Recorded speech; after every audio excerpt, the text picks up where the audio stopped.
curious about how it's gonna continue for Raiden, Kenshi, and Johnny Cage. Yeah, I have a feeling that the Shao Kahn is gonna not be so easily defeated.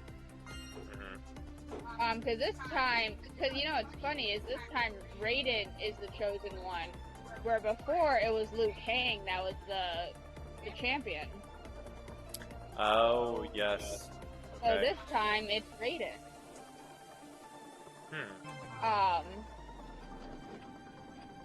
So I found that a little bit like of an interesting kind of callback. An interesting kind of like nod to the fact that like Raiden chose Liu Kang to be the champion, and then Liu Kang chose Raiden to be the champion. So even now, Liu Kang has such a respect for Raiden. Yeah, no, that is interesting. Jeez, yeah, because we're definitely seeing like them, and look, I mean, I haven't come back into the series since like Deception, because Mortal Kombat is just so adjacent and like there in the background with all the stuff I like to do. But like, yeah, it's gonna be. I feel like this game has, I don't know, it's made them a lot more interesting and humanized and much more full of motivations and such. But what's a game since you know more Mortal Kombat games, what's a game you think really emphasizes their characterization? Really characterizes them well? I mean, I came in Mortal Kombat in 9. Deception is before 9. So right after, yeah. Yeah. So I would say Mortal Kombat 9 really brings me into the game, and brings me into that level of customization. I think a good also customization of Mortal Kombat is also 11, because you can actually buy like classic skins. Oh, okay. And there's like a bit more customization that you can like unlock and stuff. The thing about Mortal Kombat that I think differentiates it from other fighter things like Tekken, modern, Call of Duty, is that it's not just like, ooh, graphics, fighter game. Like, there's actually a lot of story in it. Like, there's lots of lore if you, like, actually look back. Yeah, it's bizarre, because it's, like, so, like, graphic and, like, makes characters feel so cardboard and dispensable, but there's, like, all this, like, story to it.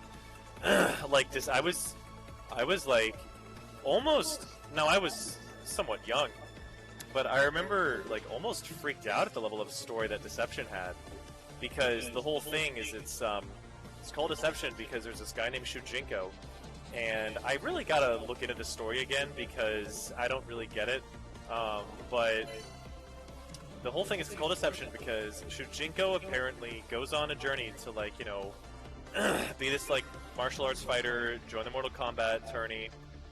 Also, like, the Goro and the Goro species are, like, somewhat peaceful. Like, they're, like, just, like, chilling. The forearm people. And then, yeah, they're the cons. Oh, yeah. And then, like, what ends up happening is, the enemy in that, and I don't know if that's Shao Kahn, but there's an enemy that has, like, I think it is Shao Kahn, because it's what he looks like in what I've seen in Mortal Kombat 1. But he's got some sort of, like just, like, skeletal mummy armor. And I think that's Shao Kahn. That's Shao Kahn. I think he becomes an actual enemy in Mortal Kombat 2. Yeah. But Shiva gets introduced into as a personal bodyguard for Sindel. Oh, yes. And it's interesting because, like, the whole thing is Shujinko goes on a path because he's some sort of chosen one from the gods or whatever, and he ends up, I guess, like, sort of just being put into that position to fulfill some kind of prophecy that he would have been better off not fulfilling or something, or the world or the realm would have been better off not fulfilling. So he was, like, tricked by the gods to fulfill this prophecy.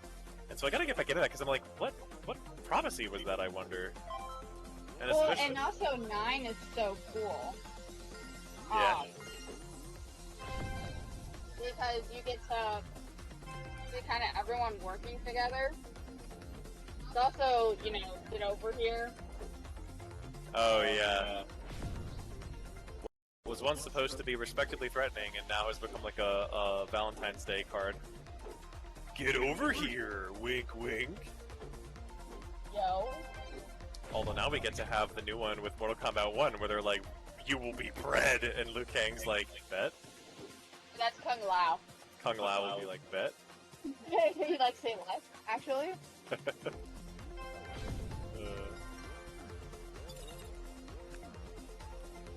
Yeah, Deception had a lot of the same characters that are like classic. Like it's got Melina, Li Mei, Kitana. It just has like Shujinko. It's got all these other guys. Probably got Sonya. Sonya hasn't missed a game except for I think 2 or 3, and this is one of the 2 or 3. Yeah, no, Sonya Blade was a character in Deception. Yeah, she hasn't missed a game in a really long time.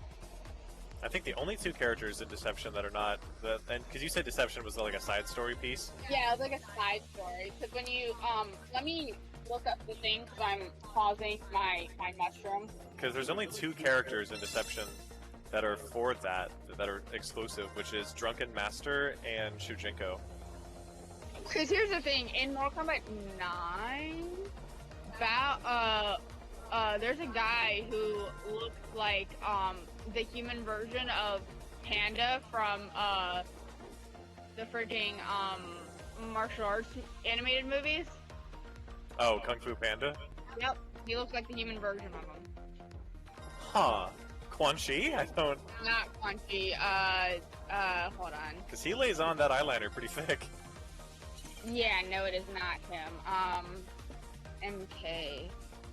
Ultra. Mortal Kombat Ultra. I'm talking about... Your mom. Yeah, Mom. What? Bo Ray Chow. Oh my god. Okay. He's, from, despite training Earthrealm's best, he is from Outworld, because he helped train Johnny Cage and Sonya Blade for Mortal Kombat 9. Oh. Okay. Sweet. Look up the story of Deception, and then look at the story of 9, since you you got into it on 9, and I got into it on Deception. You gotta get in 9, man. Deception can't be the only one you know. I told you to look up the story for 9 as well. So Deception is a fighting game. It is the 6th installment. It's a sequel to Deadly Alliance. So if you don't know Deadly Alliance, then I guess, let me see. So it's a sequel to Mortal Kombat Alliance. Let's read Alliance. Alliance is a sequel to Treaties. All right, what's this? What's Treaties? Okay, so it is. So Mortal Kombat Deadly Alliance is story focuses on an eponymous alliance between sorcerers Quan Chi and Shang Tsung, and their schemes to revive an ancient army to conquer Outworld and Earthrealm. The game is the only main installment not to feature series protagonist Liu Kang as a playable character.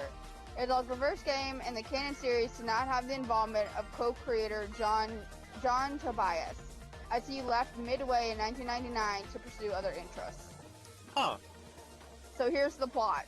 Okay. At the end of Mortal Kombat 4, which is Scorpion's canon ending, Quan Chi revealed himself to be the murderer of Scorpion's family and clan before attempting to send him back to the Netherrealm. Scorpion, fueled with homicidal rage, grabbed Quan Chi at the last minute, taking the sorcerer with him. In the opening intro to Deadly Alliance, it is revealed that Quan Chi was able to escape the Netherrealm using the amulet he had stolen from Shinnok. Shinnok is important because he comes back in 10.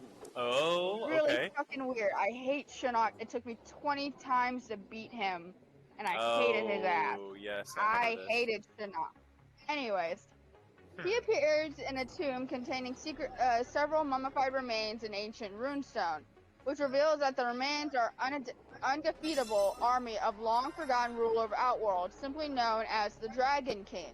The Dragon King, that's what yeah. Learning that it can be revived, Quan Chi forms an alliance with Shang Tsung and offers him an endless supply of souls in return for him transplanting the souls of the defeated warriors into the army. The two work together to defeat kill Shao Kahn and Liu Kang, the two greatest threats to their plans. Unable to interfere as an elder god, Raiden surrenders his status after realizing